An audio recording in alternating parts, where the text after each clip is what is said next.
साथियों, आप सभी का हमारे यूट्यूब चैनल में स्वागत, अभिनंदन है। आप सभी से मैं विनम्र निवेदन करता हूँ कि हमारे चैनल जो मेरा चैनल है, मधुशाला तथागत बाय रविंद्र चौहान संपूर्ण हिंदी साहित्य शिक्षण केंद्र, इसमें इस चैनल को आप लोग लाइक, सब्सक्राइब और शेयर ज़रूर कर दें। मैं हिंदी साहित्य इतिहास जो प्रकरण चला रहा हूँ, पाठ्यक्रम चला रहा हूँ। पाठ्यक्रम में हिंदी साहित्य इतिहास लेखन परंपरा में जितने भी इतिहास लेखक रहे हैं, परंपरागत लेखक रहे हैं, प्लस आधुनिक लेखक रहे हैं, उनके बारे में चर्चा कर रहा हूँ। आज के कड़ी में हम डॉक्टर श्याम सुंदर दास जी के बारे में विस्तार से चर्चा करेंगे। जैसा कि हमने पहले ही बता दिया है, डॉक्टर श्याम सुंदर दास जी नागरिक प्रचारणी सभा के संस्थापक भी रह चुके हैं। इन्होंने अपना अपूर्व अपूर्व योगदान दिया हिंदी भाषा के, हिंदी साहित्य के विकास में।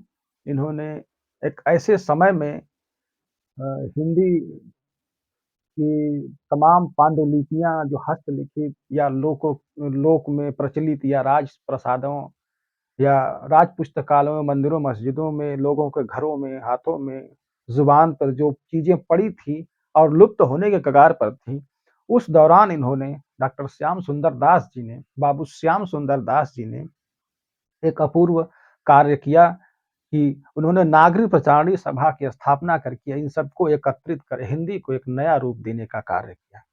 आज इन्हीं के अथक प्रयास से, नागरिक प्रचारणी सभा के सहयोग से, तमाम सभा के सदस्यों के सहयोग से हिंदी अपने चरम पर चल रही है।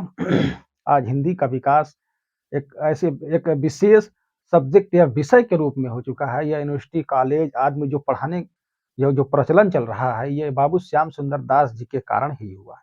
इन्होंने ही तमाम तरह की जो रचनाएं थी, कवि थे, लुप्त होने के कगार पर थे, उनको एकत्र कर एक विशाल हिंदी का साम्राज्य बनाया, जिससे हिंदी आज एक विशाल वृक्ष, वट वृक्ष की तरह चारों तरफ विराजमान है। यूनिवर्सिटी, कॉलेज, यहाँ तक कि छोटे-छोटे विद्यालय, पूरी दुनिया के कोने-कोने में हिंदी को लोग जानते हैं। इसने तमाम जो लिपि आयोग वगैरह बनाया, उसके माध्यम से हिंदी का विकास हुआ। तो ऐसे महान विभूति बाबू श्याम सुंदर दास जी के बारे में आज हम विस्तार से चर्चा करेंगे। इनका योगदान हिंदी साहित्य को अपूर्व योगदान रहा है। इस कड़ी में मैं बाबू श्याम सुंदर दास जी को मैं अपना श्रद्धा सुमन अर्पित करता हूँ। मैं उनके चरणों में कोटि-कोटि नमन प्रणाम करता हूँ। नतमस्तक होकर मैं अपना सजदा पेश कर रहा हूँ। बाबू श्याम सुंदर दास जी को एक उपाधि दी गई थी, राय बहादुर की उपाधि। बाबू श्याम सुंदर दास जी को राय बहादुर कहा जाता था। तो डॉक्टर श्याम सुंदर दास जी के नाम के आगे राय बहादुर डॉक्टर श्याम सुंदर दास जी, इनका पूरा नाम लेकर के सम्मान के साथ सम्मानित किया गया था उस समय, और आज भी यह पूरे सम्मान के साथ हमारे आपके हृदय में यूनिवर्सिटी, कॉलेज, हिंदी साहित्य के प्रत्येक पन्ने पर यह विद्यमान है। ऐसे विभूति जो कि नागरिक प्रचारणी सभा के अध्यक्ष, संस्थापक रहे हैं। इनको साहित्य वाचस्पति का भी एक सम्मान से सम्मानित किया गया था। इन्हें साहित्य वाचस्पति कहा जाता है। ये इन्होंने इनको डी.लिट की उपाधि प्रदान की गई थी। बाबू श्याम सुंदर दास जी के पिता का नाम लाला देवी दास था। आपके बाबू श्याम सुंदर दास जी के पिता का नाम लाला देवी दास था। इनका जन्म 14 जुलाई सन 1857 ईस्वी में हुआ था। 1875 ईस्वी में। बाबू श्याम सुंदर दास जी का जन्म 14 जुलाई सन 1875 ईस्वी में हुआ था। आपका स्वर्गवास सन 1945 ईस्वी में हुआ था। बाबू श्याम सुंदर दास जी का परिवार लाहौर यानी पाकिस्तान में रहता था। जब वहाँ बंटवारा हुआ, तो बंटवारा के दौरान ये लोग, इनके परिवार के लोग काशी में आकर बसे थे। तो बाबू श्याम सुंदर दास जी का जन्म सन 14 जुलाई सन 1875 ईस्वी में हुआ था। ये विस्थापित थे, जो कि लाहौर से आकर के काशी में बसे हुए थे। इनके पिता का नाम लाला देवीदास था। इनको साहित्य वाचस्पति के विभूषण से सम्मानित किया, विभूषित किया गया था। आपको डिलीट की उपाधि से भी सम्मानित किया गया था। बाबू श्याम सुंदर दास जी की जो भाषा है, उन्होंने अपने रचनाओं में, अपने आलोचनाओं में, तमाम तरह के लेखों में उन्होंने जो भाषा का प्रयोग किया है, बिल्कुल तत्सम शुद्ध साहित्यिक हिंदी का प्रयोग किया है। बाबू श्याम सुंदर दास जी ने बिल्कुल तत्सम, तत्सम यानी कि जो था वो था, उसमें कोई परिवर्तन नहीं हुआ, जैसा था वैसा। यानी कि जो शुद्ध रूप से प्राचीन जो भाषा रही, अति प्राचीन भाषा रही है, छांदस के बाद संस्कृत, वहां से निकली हुई जो हिंदी में आई, तो वो तत्सम और शुद्ध तथा साहित्यिक हिंदी इनकी भाषा रही है, इनकी प्रमुख विशेषता रही है। बाबू श्याम सुंदर दास जी का बाबू श्याम सुंदर दास जी ने जो शैली का प्रयोग किया है अपने रचनाओं में, उसमें विचारात्मक शैली, गवेषणात्मक शैली तथा व्याख्यात्मक शैली का प्रयोग किया है। तो इन्होंने अपनी रचनाओं में जो शैली का प्रयोग किया है, विचारात्मक शैली, गवेषणात्मक शैली तथा व्याख्यात्मक शैली का इन्होंने मूल रूप से प्रयोग किया है। यह मूलतः डॉक्टर श्याम सुंदर दास जी व्यास शैली में लिखा करते थे। पूछता है कि डॉक्टर श्याम सुंदर दास जी मूलतः किस शैली के लेखक थे, तो डॉक्टर श्याम सुंदर दास जी व्यास शैली के प्रमुखतः लेखक थे।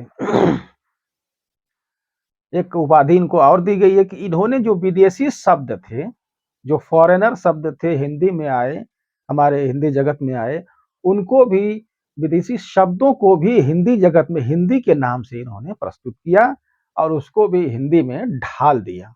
ठीक है? तो इनकी जो शैली रही है, विचारात्मक शैली, गवेषणात्मक शैली तथा व्याख्यात्मक शैली का प्रयोग इन्होंने किया। यह मुख्यतः व्यास शैली में लिखा करते थे। व्यास शैली और समास शैली में अंतर है। समास का मतलब होता है बटोरना, व्यास का मतलब होता है फैलाना। तो व्यास शैली यानी कि विस्तारण का शैली, किसी भी बात को ये खोल खोल कर लिखा करते हैं, यानी कि गद्यात्मक लिखा करते हैं, ना कि पद्यात्मक नहीं, छंदों में नहीं लिखा करते हैं या गद्यों में लिखा करते हैं। यानी कि किसी बात को विस्तार से समझा समझा करके, एक एक बात का स्पष्टीकरण, कमेंट्री, व्याख्या कर करके लिखा करते हैं। यानी कि व्यास शैली यानी किसी बात को बड़ा करके, ताकि जो पाठक है या श्रोता है उसको समझने में कहीं कठिनाई न हो, इसीलिए इन्होंने अपनी जो शैली का मुख्य रूप से इन्होंने अपने रचनाओं में प्रयोग किया है, वह है व्यास शैली। ठीक है? व्यास शैली में प्रयोग, व्यास शैली की विशेषता भी हमने बता दिया। समाज शैली वो होता है, जो कुछ लोग ऐसे होते हैं जो अपनी बातों को बहुत ही घुमा फिरा कर कुछ ही शब्दों में, बड़ी बड़ी बातों को कुछ ही शब्दों में बिल्कुल चालाकी पूर्ण कह देते हैं। सामने वालों को समझ में ही नहीं आता कि क्या कह गए। जब बाद में समझ में आता है, तब तक पता चलता है कि वो बहुत पीछे रह गया है। तो ये हो गई आपकी समास शैली। व्यास शैली का मतलब होता है विस्तारण। तो डॉक्टर श्याम सुंदर दास जी ने अपनी रचनाओं में व्यास शैली का प्रयोग किया है। ठीक? तो हमने इतना बता दिया। राय बहादुर बाबू श्याम सुंदर दास जी, ये नागरी पचारणी सभा के संस्थापक थे, वाचस्पति से विभूषित थे। ये लाहौर से इनके परिवार यहाँ पलायन होकर आया था। इनका जन्म 14 जुलाई सन 1875 ईस्वी में हुआ था। आपका स्वर्गवास सन 1945 ईस्वी में हुआ था। आपको डी.लिट की उपाधि से सम्मानित किया गया था। तो ये हो गई कुछ खास जानकारियां। आइए इस जानकारियों को हम आपको श्यामपट्ट पर, श्यामपट्ट पर नहीं बल्कि श्वेत पट्ट पर लिख लिख कर मैं आपको समझा देता हूं। इसे लिख लीजिए। लिखने से अच्छा है कि आप बार बार हमारी वीडियो को सुनिए, हमारी वीडियो को लाइक करिए, शेयर करिए, ताकि हमारा भी मन थोड़ा ऊपर हो। हमारे वीडियो का जो व्यूज बढ़ेंगे तो पैसे हमें मिलेंगे और आपको ज्ञान मिलेंगे उसके बदले। तो ज्यादा से ज्यादा जब हमारी वीडियो को देखेंगे, उसे सुनेंगे, तो आपके मानसिक पटल पर, जो स्मृति पटल है, वहां पर यह बिल्कुल दूध मक्खन की तरह आपस में मिलकर चिपक जाएगा, जिससे कभी भी भूलेगा नहीं। तो याद रखिए, अगर इसको बार-बार देखेंगे तो मेरा भी फ़ायदा है और आपका भी फ़ायदा है। आइए इसको लिख-लिख करके एक-एक चीज़ मैं बाबू श्याम सुंदर दास जी के बारे में बता देता हूँ। ठीक है? डॉक्टर श्याम सुंदर दास जी को राय बहादुर की उपाधि दी गई थी। राय बहादुर, ठीक है? राय बहादुर डॉक्टर श्याम सुंदर दास, इनको डॉक्टर न कर बल्कि बाबू कहा जाता था। ठीक है, बाबू श्याम सुंदर दास, सम्मान के साथ इन्हें बाबू कहा जाता था। डॉक्टर श्याम सुंदर दास जी का जन्म 14 जुलाई 1875 ईस्वी में हुआ था। आपका जन्म 14 जुलाई 1875 ईस्वी में हुआ था।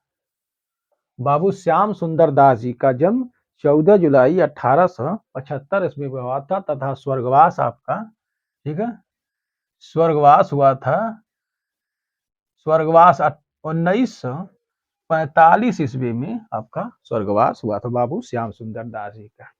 बाबू श्याम सुंदर दास जी नागरी प्रचारणी सभा के संस्थापक थे। नागरी प्रचारणी सभा के संस्थापक थे। सभा के संस्थापक थे। नागरिक प्रचारणी सभा का के संस्थापक थे। कक्षा 9 में पढ़ रहे थे तभी इन्होंने अपने 2 मित्रों के साथ, यानी कुल 3 लोगों ने मिलकर नागरिक प्रचारणी की स्थापना किया था। इसका हमने नागरिक प्रचारणी सभा के प्रकरण में आप लोगों को विस्तार से बता दिया हूं।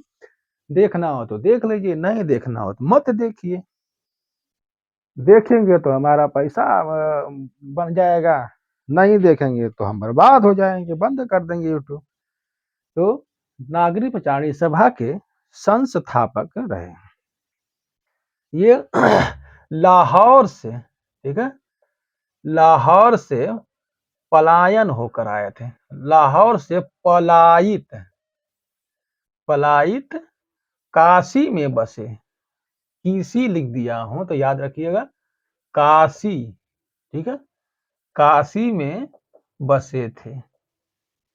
यानी कि इनके पूर्वज वगैरह जो थे, इनको लेकर आए होंगे वहां से, तो ये लोग काशी, लाहौर से पलायन होकर के काशी में आकर बसे। इनकी भाषा, भाषा कैसी हमने बताया, भाषा इनकी तत्सम, तत्सम शुद्ध, ठीक है, साहित्यिक हिंदी इनकी भाषा है।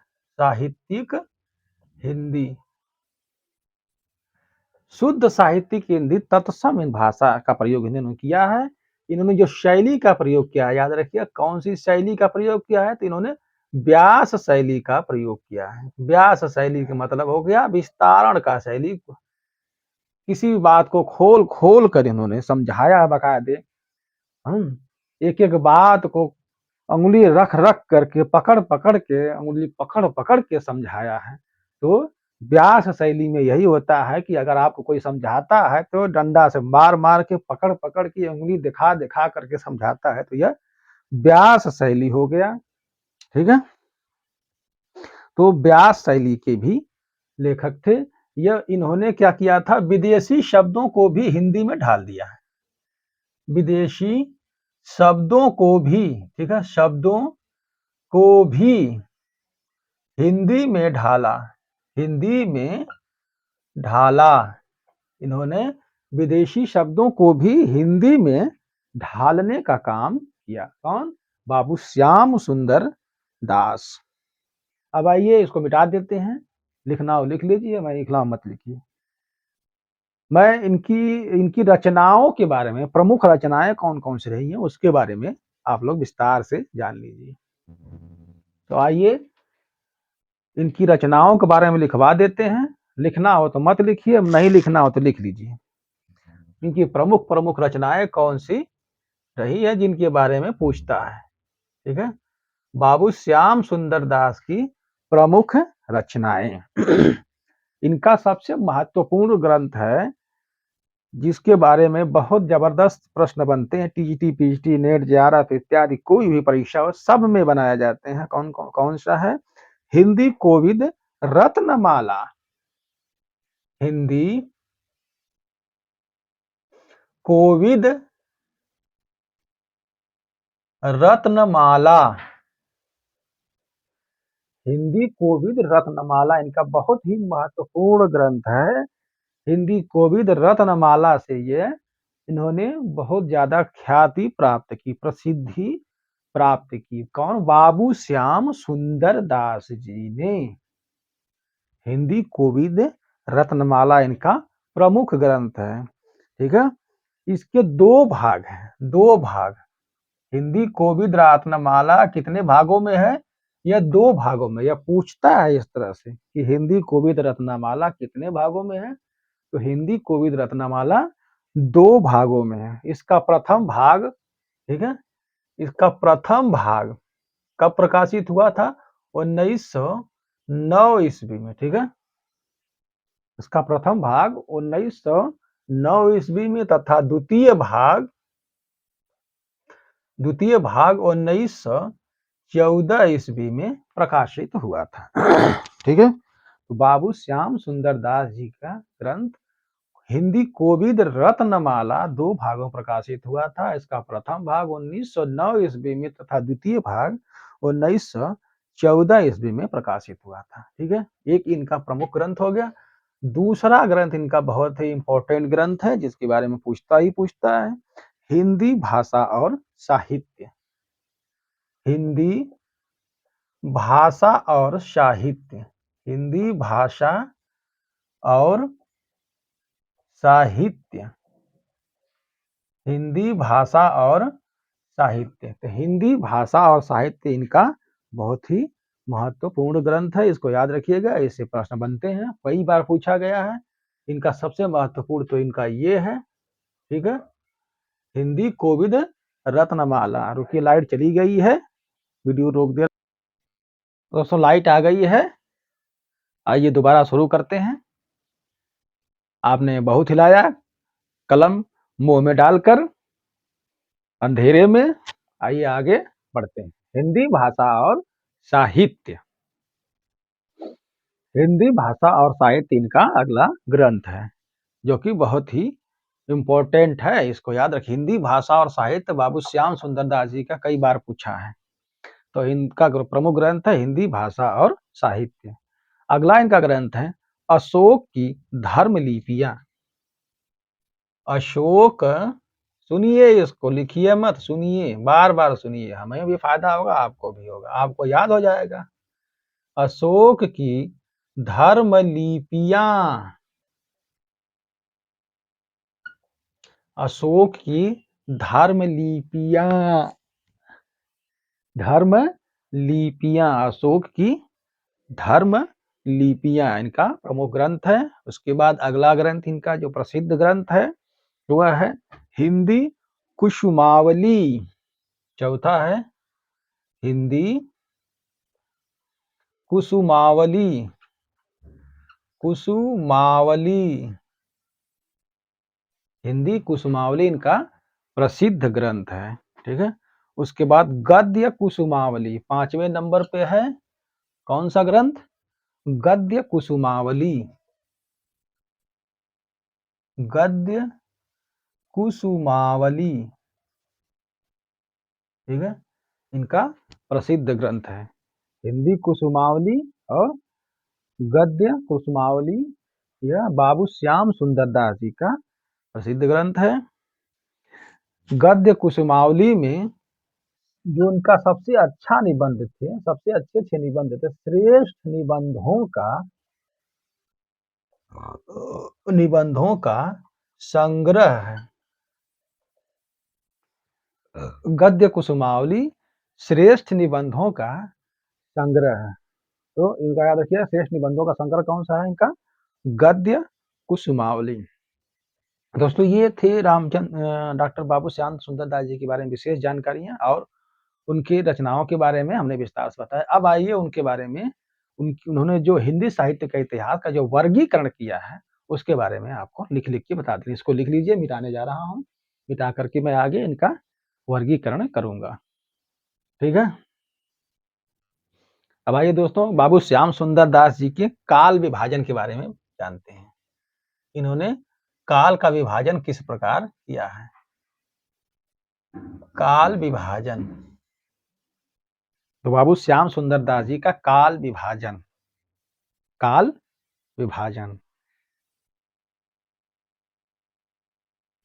काल विभाजन के बारे में इन्होंने हिंदी साहित्य के इतिहास का जो विभाजन किया है, इन्होंने 4 भागों में बांटा है।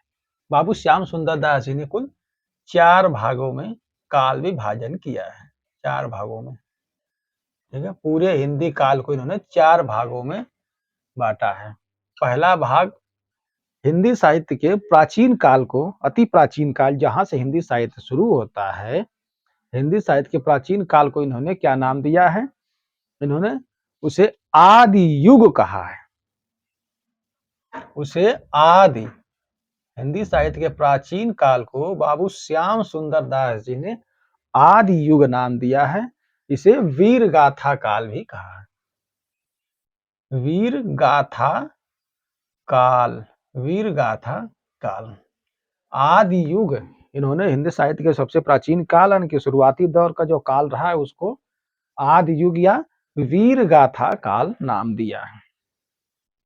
वीर गाथा काल का समय इन्होंने विक्रम संवत 1050 से, इसका समय इन्होंने विक्रम संवत 1050, ठीक है, विक्रम संवत 1050 से विक्रम संवत 1400 तक, विक्रम संवत 1400 तक का समय इन्होंने निर्धारित किया। तो हिंदी साहित्य का जो प्राचीन युग या प्राचीन काल रहा है, इसका शुरुआती दौर रहा है, इस हिंदी साहित्य इतिहास के वर्गीकरण में इन्होंने इसका नाम आदि युग या वीर गाथा काल नाम रखा है। इसका समय इन्होंने 1050 विक्रम संवत से 1400 ईस्वी तक, यानी 1050 का मतलब हो गया 993 ईस्वी, ठीक है, 993, 1400 में घटा देंगे 57 तो हो जाएगा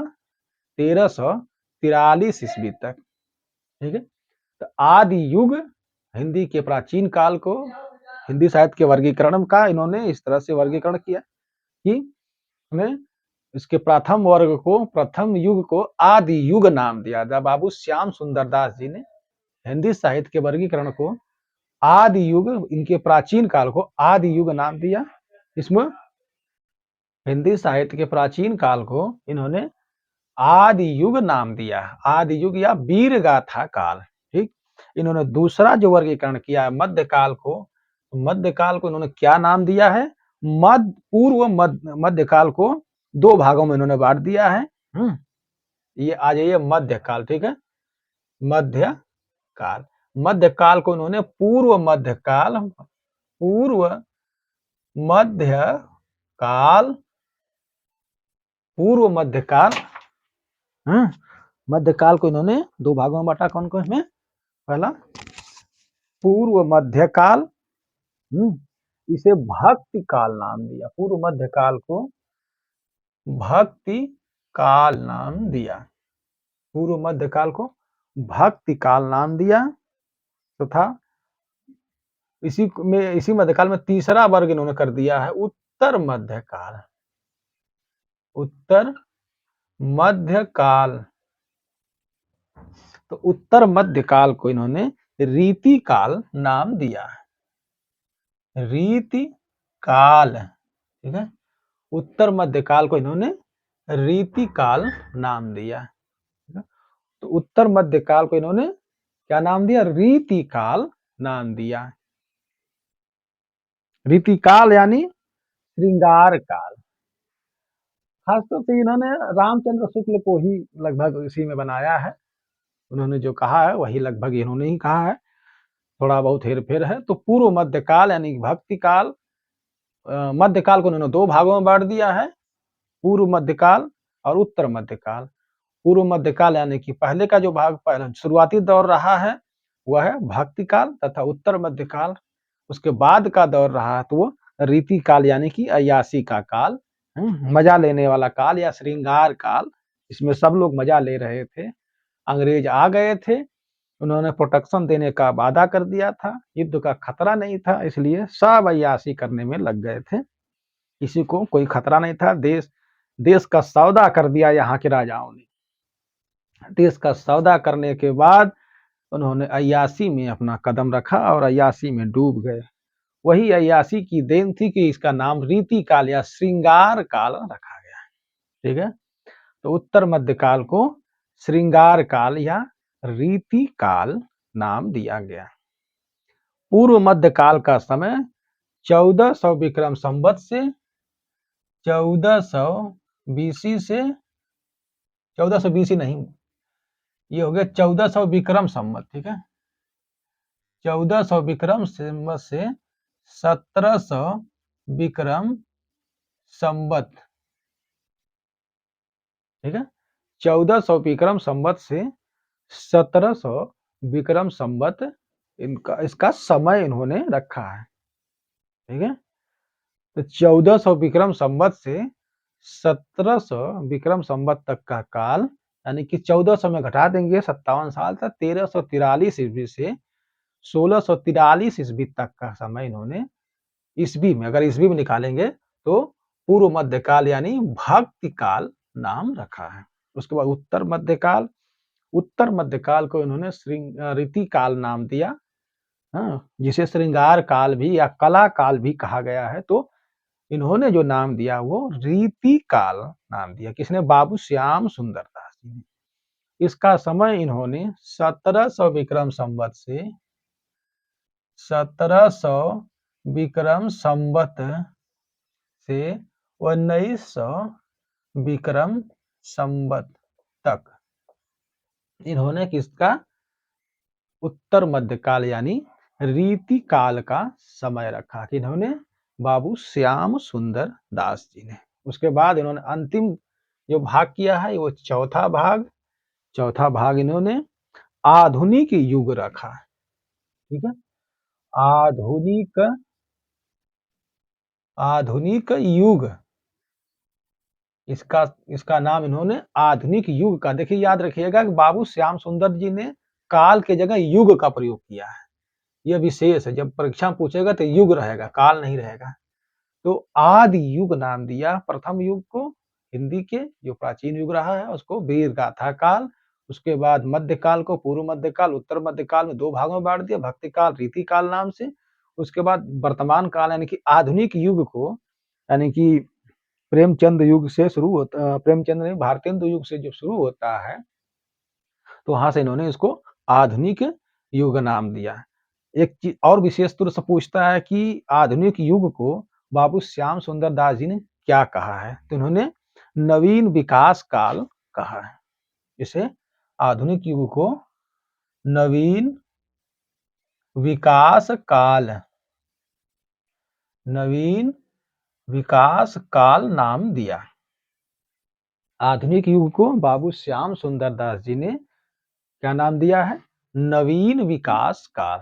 तो डॉक्टर श्याम सुंदर दास जी ने आधुनिक युग का नाम क्या दिया है? नवीन विकास काल। इसका समय इन्होंने विक्रम संवत 1900 से विक्रम संवत 1900 से अब तक, तो बाबू श्याम सुंदर दास जी ने, डॉक्टर श्याम सुंदर दास जी ने, राय बहादुर श्याम सुंदर दास जी ने हिंदी साहित्य के इतिहास को 4 भागों में बांटा है। डॉक्टर श्याम सुंदर दास या बाबू श्याम सुंदर दास या राय बहादुर श्याम सुंदर दास, जो कि नागरिक प्रचारणी सभा के संस्थापक रहे हैं, मूल संस्थापक रहे हैं। इन्होंने हिंदी साहित्य के इतिहास को 4 भागों में बांटा। पहला भाग इन्होंने, जो हिंदी साहित्य का प्राचीन युग रहा है, हिंदी साहित्य के शुरुआती दौर के काल को इन्होंने आदि युग नाम दिया है। आदि युग को इन्होंने वीर गाथा काल कहा, जिसका समय इन्होंने 1050 से 1400 विक्रम संवत तक रखा। उसके बाद पूर्व मध्य काल, यानी उसके बाद मध्य काल को इन्होंने 2 भागों में बांटा है, पूर्व मध्य काल तथा उत्तर मध्य काल। पूर्व मध्य काल को, यानी कि जब हिंदी का आदि युग खत्म हो रहा है, उसके बाद का युग शुरू हो रहा है, तो शुरुआती दौर का काल पूर्व मध्य काल, जिसको इन्होंने भक्ति काल के नाम से पुकारा। उसका समय इन्होंने 1400 से विक्रम संवत से 1700 विक्रम संवत तक रखा। ठीक है। उसके बाद उन्होंने उसी मध्यकाल को उत्तर मध्यकाल में बांटा, जिसका नाम इन्होंने रीति काल नाम पुकारा। रीति काल को इन्होंने 1700 विक्रम संवत से 1900 विक्रम संवत तक इसका समय रखा। उसके बाद चौथा इन्होंने जो रखा आधुनिक युग को इन्होंने आधुनिक युग कहा है। देखिए इनकी एक विशेषता है कि यह काल का प्रयोग नहीं किए हैं। बाबू श्याम सुंदर दास जी ने काल का प्रयोग नहीं किया, बल्कि इन्होंने युग का प्रयोग किया है। तो ये प्राचीन हिंदी के प्राचीन काल को इन्होंने क्या कहा है? आदि युग कहा है। इसी तरह से आधुनिक युग को इन्होंने क्या कहा है? उसको इन्होंने आदि युग कहा है।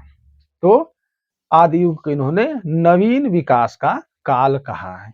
आदि युग को नवीन विकास का काल, जिसका समय विक्रम संवत 1900 से अब तक था। ठीक है। ये हमें अभी इनके बारे में विस्तार से बताया। हमें लग रहा था कुछ चैनल में गड़बड़ चल रहा है, इसलिए मैं देखने गया था। घबराइएगा मत, अभी वीडियो नहीं खत्म कर रहा हूँ। तो इन्होंने बाबू श्याम सुंदर दास जी को हमने एक ही वीडियो में ढाल दिया। इनके बारे में बहुत विशेष जितना था हमने वो आपको बता दिया। इतने में से इनका प्रश्न बनता है, इनका सबसे इंपॉर्टेंट प्रश्न बनता है कि नवीन विकास का काल किसने कहा है? आधुनिक युग को नवीन विकास का काल किसने कहा है? आधुनिक युग को नवीन विकास का काल किसने कहा है? बहुत इंपॉर्टेंट प्रश्न है। तो ये बाबू श्याम सुंदर दास यानी कि राय बहादुर बाबू डॉक्टर श्याम सुंदर दास जी ने कहा है आधुनिक युग को नवीन विकास का काल। तो आप सभी से निवेदन है कि हमारे चैनल को खूब देखिए, लिखिए कम, देखिए ज्यादा, देखते रहिए, लिखने की जरूरत नहीं है, बार बार देखिए, हमें भी कुछ पैसा मिल जाएगा, आपको भी ज्ञान मिल जाएगा। नहीं तो लिखते रहिए, लिखने से कुछ उखड़ेगा नहीं। लिखना क्या है, किताबों में तो सब लिखा है, हम तो किताबिये से नकल मारे हैं, वहीं से नकल मार मार के पढ़ा। हम कौन बहुत बहुत बड़ा शोध किए हैं जा करके। तो लिखना छोड़िए, तो सुनिए, बार बार वीडियो देखिए, बार बार सुनिए, हमारा व्यूज बढ़ेगा। और हमारे चैनल को लाइक सब्सक्राइब शेयर करिए, अपने मित्रों दोस्तों यारों को बताइए, प्रचार करिए। मिलते हैं अगली वीडियो में। अगली वीडियो में हम आपको इनकी बाबू श्याम सुंदर दास जी के द्वितीय भाग में मिलेंगे। बाबू श्याम सुंदर दास जी ने कौन कौन सी रचनाएं की हैं उसको पार्ट 2 में हम बताएंगे। पार्ट 1 में इनकी व्यक्तिगत जानकारी तथा देखिए मुस्कुरा रहे हैं हमारे सामने, हमारे चित्रकूट के भाई हैं रोहित जी, हैं मुस्कुरा रहे हैं। तो अभी मैं बाबू श्याम सुंदर दास जी की जो रचनाएं हैं उसको भाग 2 में लाएंगे, क्योंकि वीडियो आधे घंटा से ज्यादा हो गई, इसलिए बाबू श्याम सुंदर दास जी को मैं भाग 1 और भाग 2 में बना रहा हूं। तो आप सभी से निवेदन है इसे लाइक सब्सक्राइब शेयर करें। मिलते हैं अगले पार्ट 2 में। नमस्कार।